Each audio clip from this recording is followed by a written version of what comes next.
The devil has got some of us telling ourselves some really bad stories. And this man has been telling himself a story 38 years. No one wants to help me. Everybody's out to get me. Every time I try, no one wants to help me. Everybody's out to get me. Every time I try. So here comes Jesus. He doesn't know Jesus. He's never met Jesus. Jesus is new to the scene. Jesus hasn't even done the Captain D's miracle yet. That's in John chapter 6. He hasn't even gotten familiar with this guy yet. He hasn't even had an opportunity to unpack the whole historicity of his situation. So he's standing in front of Jesus, and he's rightfully skeptical because he's in a broken system where the religious leaders are trying to let the first ones in and keep the rest back. And unless you keep the law this good, you can't be healed. Of course he's stuck. He's stuck in a broken system. So are some of us.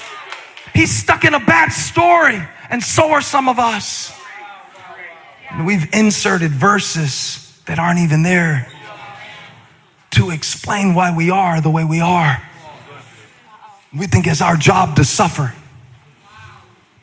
You know, suffering for Christ and for the good of others is one thing, and sacrifice is. But to suffer the shame that he already took away from you is to snatch back what he nailed to the cross. It is not your job to suffer like that. That's a broken system. I'm telling you, men and women of the Most High God, religion is a broken system.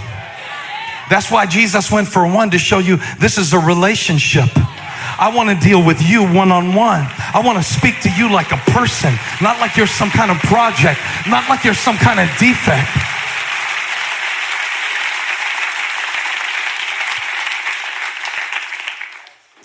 I don't have anybody to help me. Trust me, I'm trying. I'm really trying. If you knew how hard I was trying, you wouldn't make fun of me like that and ask me, do I want to get well? I don't have any help. And see, that was true 5 minutes ago. But the situation has changed. What he said used to be true. It was true for a long time. And then grace shows up at the pool at Bethesda. 5 porches. 5 is the number of grace. Always symbolism. There's levels to this text. We could preach a series on this text. Now grace is here. And what used to be true isn't true anymore. Are you still stuck in something that used to be true, but it isn't true anymore? I bet he would be tired. 38 years of fighting off the vultures and 38 years of looking out for yourself. And you kind of have to live that way until grace becomes the dominant reality in your life. And then Jesus comes into your life and everything changes. But sometimes we keep living off of the old story, the bad story. No one will help me. And Jesus is like, I'm someone. Now the question is this: how did Jesus command the man to get up if the man couldn't walk in the first place? A careful reading of the text will reward us in this moment. One interpretation is that his healing was his reward for obedience. That's religion. It's a bad story. Because the fact of the matter is, if trying harder could have made me better, I'd be better by now. I tried that diet. I tried that. I wasn't going to do this, and I wasn't going to do that, and I wasn't going to do the other. You've tried that already. And if it could work, it would have worked by now. So the man said, I'm trying. And Jesus said, trust me. Get up, take up your mat, and walk. I'm trying. Jesus said, trust me. I'm trying. Trust me. That's the real task, is to trust. That's always been the real work.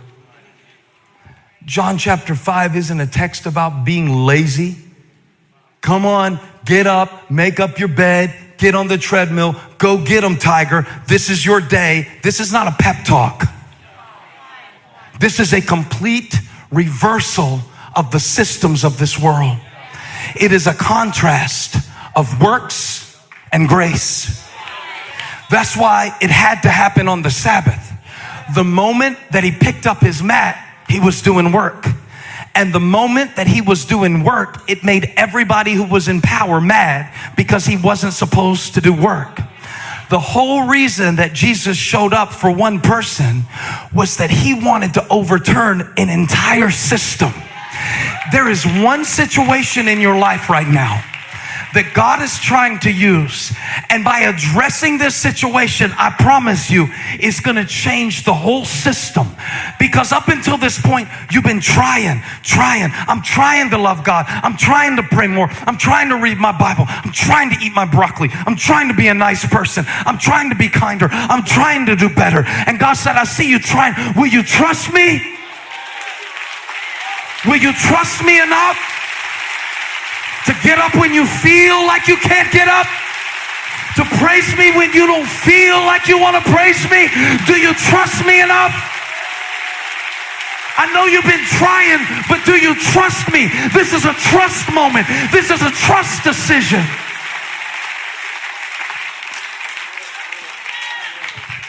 Sometimes my trying gets in the way of my trusting. And this man got up because he had been healed. And you keep thinking that you will be healed if you can get up, but you can't. And you're trying, and you're trying. And here's what's so funny about the text to me. The man said, I'm trying. And Jesus said, so am I. Wow. So good. Wow. I'm trying to help you. I knew you couldn't reach that water. I knew you grew up in a really, really hard environment and there was some abuse. And I know you're trying to be a better man than your dad was. Or I know that you're trying to be a better mom than your mom was. Or I know you're trying to figure things out when the complexities are greater than anything you've ever seen. I see you trying. And I'm trying. Since you can't get to the water, I brought water to you. And what it does, when you get up and you do what you didn't think you could do, it shocks the system. God said, some of you who have been lying in your condition for 38 years, I brought you to church today, not so you could just sing a few songs or hear a few words, but I want to shock the system. I want to stir up the waters. I want to heal, watch this, your will. You've lost your will. You've lost your will to be sweet. You've lost your will to be forgiving. You've lost your will to be whole. You don't even want that anymore because you tried to want it, and it hurts to have hope, especially when you're disappointed, especially when something gets in your way, especially when you keep bumping up against your own brokenness, especially when it's rigged against you. And I want to help you walk. But first, I need to help you want. And to want the right things again, for the right reasons, to heal your desires. By the pool of Bethesda, here comes walking living water. That's what he told the Samaritan in John 4. He said, within you will be rivers of living water. So I know you can't get to the water. Let the water come to you. You will not receive certain things in your life from trying, but only by trusting.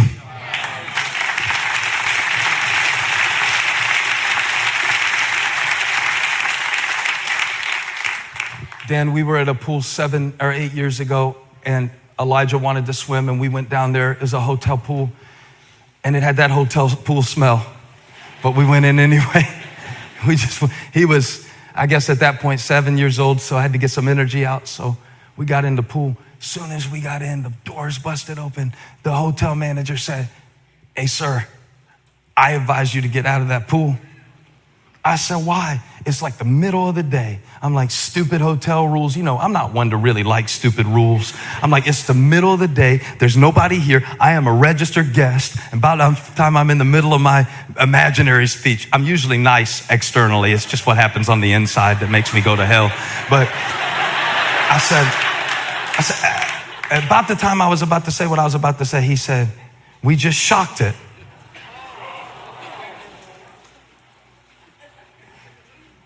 I said, "Well, next time we'll give you notice before you come. I don't want to shock your pool." He said, "No." He said, "Sometimes the water, you know, once a week or something, has to have a treatment. We call it shocking the pool. Because when the chlorine combines with I really don't want to tell you all this that's in this pool. This is a hotel pool, sir. Bacteria, sweat, other fluids, pool fluids, hotel pool fluids. So once a week, we got to shock it. Once a week, I come to church because sometimes my heart gets mixed up with some substances, some contaminants, some disappointments. Sometimes this world pollutes me. So when I come to church, please understand, I'm coming to treat my disappointments because I need living water and I don't want to die by the pool. So I came to church, and I don't know if you came to church for this reason. I don't really know why you came, but tell somebody, shock the waters. Jesus said, "I came down to the pool at Bethesda, not just to look around and go home and pray a nice prayer, but I came to this pool, this house of mercy, to shock the waters." And it just might be that God brought you here this week because you've been in a state of disappointment. But God said, "I'm about to shock the waters. I'm about to stir it up." You don't have to wait for an angel. You don't have to wait for somebody to get out of your way. You don't have to wait for a situational improvement. And we beheld his glory, the fullness of the Father, full of grace and truth. Living water is in the house.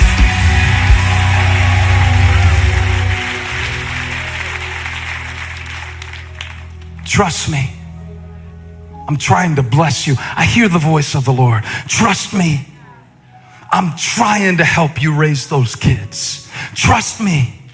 I'm trying. You say, well, God doesn't try to do anything. He either does or he doesn't. Then why did Jesus go to Nazareth and it says he couldn't do many miracles there? He tried to, but they tripped. I believe there are many for whom this message is just another Bible message. I believe there are some, and maybe even few, that this is a definitive word for your life. You have been like that man. You have been paralyzed in an area of your life for a long time, and you've been trying. But you've been bitter for 8 years over what the business partner did, and you keep trying. This is not about trying. This is about trust. You've been going back and forth and back and forth and back and forth for so long. And today God is saying, let the water come to you.